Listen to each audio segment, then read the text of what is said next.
الحمد لله نحمده ونصلي ونسلم على رسوله الكريم أما بعد فأعوذ بالله من الشيطان الرجيم بسم الله الرحمن الرحيم إنما يريد الله ليذهب عنكم الرجس أهل البيت ويطهركم تطهيرا صدق الله مولانا العظيم وصدق رسوله النبي الكريم. تھوڑی جی سیٹنگ کار شروع ہوگی. انتہائی قابل قدر قابل عزت مہمانان گرامی معززین علاقہ قابل قدر قابل عزت حاضرین و سامعین کچھ نہیں چاہیے. ہم سب مسلمان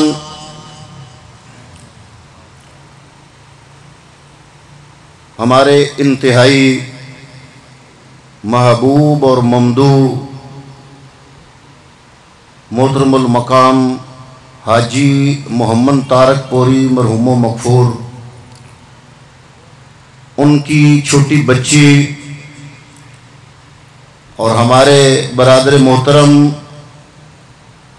چودھری جہاں زیب پوری، چودھری وقار حیدر پوری، ان کی چھوٹی ہمشیرہ مرحومہ مغفورہ کے ایصال ثواب کے لیے کل شریف کی اس محفل مقدسہ میں حاضر ہیں. دعا ہے اللہ رب العالمین ہمارا سب کا یہاں پہ اکٹھا ہونا اور اجتماعی بخشش کی اس دعا میں شامل ہونا، فاتح خوانی کرنا، ذکر اذکار کرنا، محفل پاک کا انعقاد کرنا، اس کا حصہ بننا، رب العالمین اس سب کے وسیلے سے اس بچی مرحومہ مغفورہ کی بخشش و مغفرت فرمائے اور اس مرحومہ کے والد محترم حاجی محمد طارق پوری اللہ رب العالمین ان کی بخشش و مغفرت فرمائے. دیگر اس تمام فیملی کے جتنے بھی مومنین مومنات مسلمین مسلمات گزر چکے ہیں رب العالمین ان سب کی بخشش و مغفرت فرمائے. میں نے آپ کی خدمت میں اپنی گفتگو پیش کرنے کے لیے قرآن مجید فرقان حمید کی ایک حسین آیا مبارکہ اور مشہور ترین آیا مبارکہ تلاوت کرنے کی سعادت حاصل کی. اپنی گزارشات جو میں آپ کی خدمت میں پیش کرنا چاہتا ہوں وہ اس حوالے سے بھی ہیں کہ آج کل سوشل میڈیا پر بڑا انتشار پھیلا ہوا ہے. مختلف تحریکیں اپنی اپنی پوسٹیں کر رہی ہیں. عام مسلمان بڑا پریشان ہے، وہ پڑھ پڑھ کے اس کو کوئی سمجھ نہیں آ رہی. تو اس ایشو کو حسب استعداد آپ کے دماغوں اور فکروں میں انڈیلنے کے لیے اس عنوان کو جناب کے گوش گزار کرنے کے لیے اور صاحب بصیرت لوگوں کی سمع خراشی کرنے کے لیے جس عنوان کا انتخاب کیا اس کے لیے بطور عنوان اور بطور سرنامہ کلام قرآن مجید کا مشہور جملہ آپ کے سامنے تلاوت کرنے کی سعادت حاصل کی. اللہ رب العالمین ارشاد فرما رہا ہے انما یرید اللہ لیذہب عنکم الرجس اہل البیت ویطہرکم تطہیرا. اس جملے کے دو حصے ہیں. پہلا حصہ انتہائی توجہ طلب ہے اور دوسرا حصہ پہلے حصے کا نتیجہ اور رزلٹ ہے. اور جب دونوں حصے ہم سمجھیں گے تو ہمیں یہ جو عنوان چھڑا ہوا ہے بہت ہی سوشل میڈیا پہ اودھم مچا ہوا ہے فکری حوالے سے، اس بارے میں بڑی رہنمائی ملے گی. پہلی بات تو یہ ہے، میں نے اپنا اہل سنت کا موقف آپ کے سامنے رکھنا ہے، نہ کوئی مناظرہ ہے، نہ کوئی مجادلہ ہے، نہ کسی کی دل آزاری کا مقصود ہے، نہ وہ مطلوب ہے. جو ہم سمجھتے ہیں وہ آپ کے سامنے رکھنا ہے یا آپ کو سمجھانا ہے. حضور نبی رحمت صلی اللہ علیہ وسلم کی آل بیت اطہار اور حضور کے صحابہ، ہم دونوں کی عزت و احترام کرتے ہیں، اور اس عزت و احترام کی وجہ ایک ہے. کس وجہ سے کرتے ہیں؟ وہ ہے نسبت مصطفیٰ.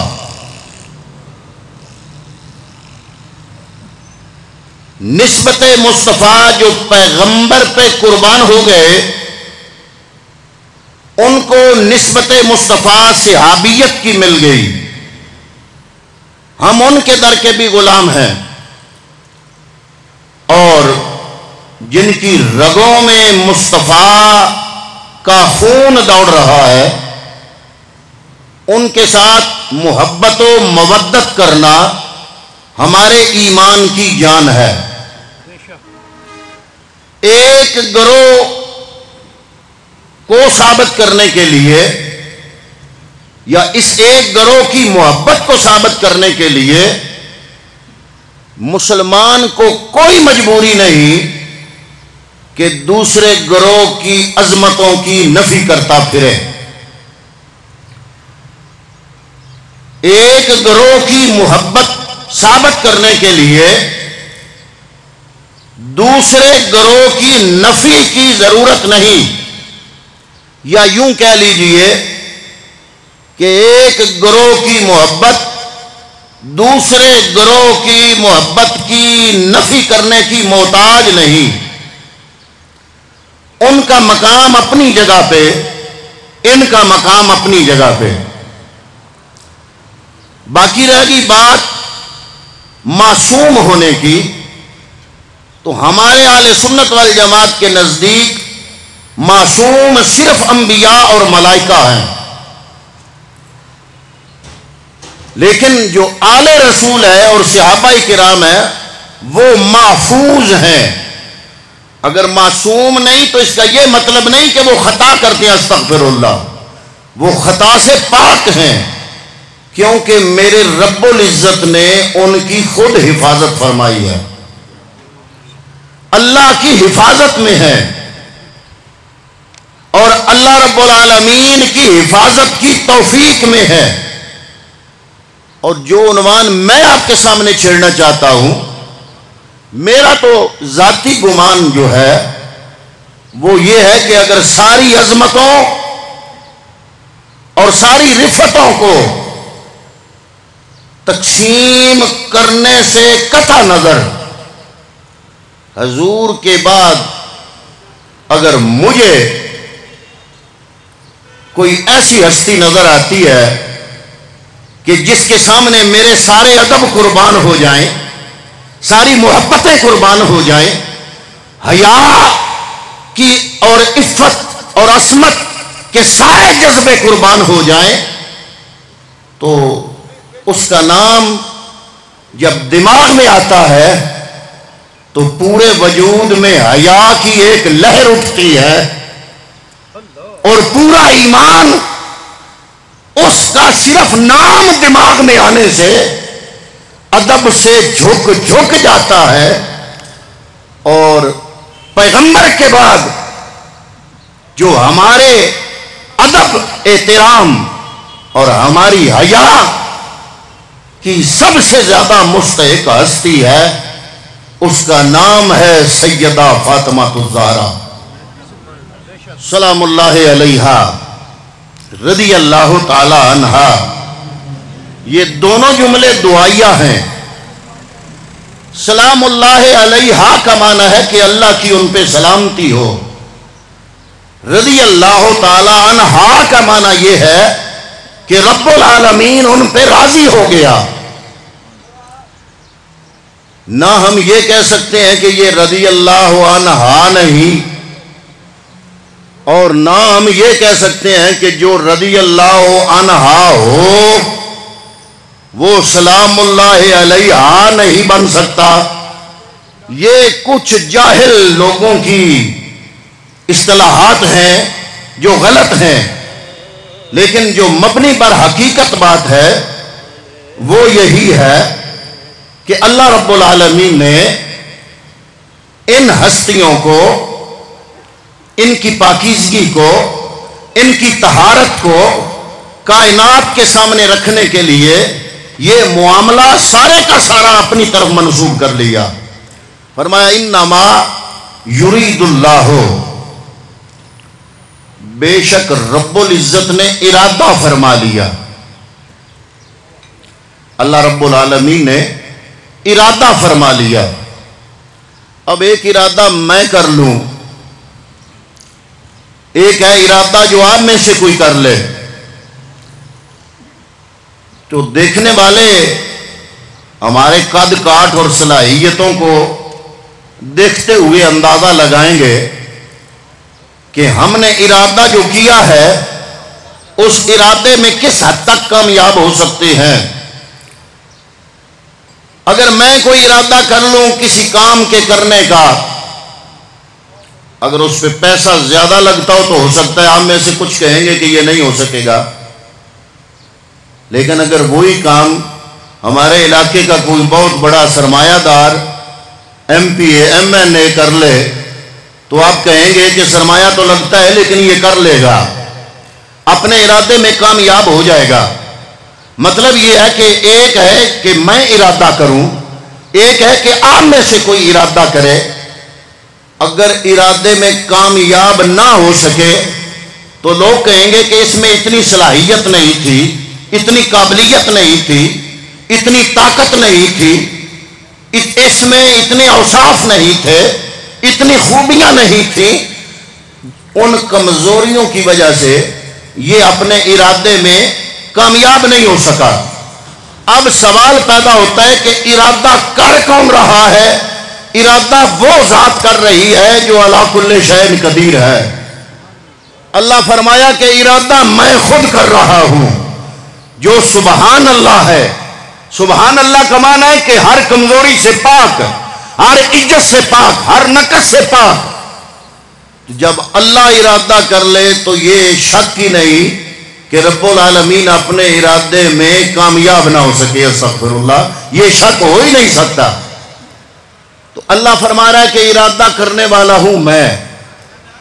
اے رب العالمین کیا ارادہ کیا تو نے؟ فرمایا انما یرید اللہ، اللہ نے ارادہ کر لیا۔ یا اللہ کس چیز کا ارادہ؟ فرمایا لے یذہبا عنکم الرجس اہل البیت، اے مصطفیٰ کی اہل بیت، میں رب نے تم سے ہر قسم کے رجس، ناپاکی، نجاست، غلاظت کو دور کرنے کا ارادہ کر لیا ہے۔ جملہ اگر یہاں تک ہوتا تو بات مکمل تھی، ہر ایک کو پتہ ہے کہ جب ارادہ کرنے والا احکم الحاکمین ہو، جب ارادہ کرنے والا رب العالمین ہو، جب ارادہ کرنے والا علی کل شیء قدیر خدا ہو، تو وہ ارادہ ضرور بر ضرور پائے تکمیل تک پہنچتا ہے۔ مزید اگلے جملے کی ضرورت نہیں تھی، لیکن رب العالمین نے چونکہ بات چھیڑی ہے مصطفیٰ کے اہل بیت کی، اس لیے مزید آگے ارشاد فرمایا انما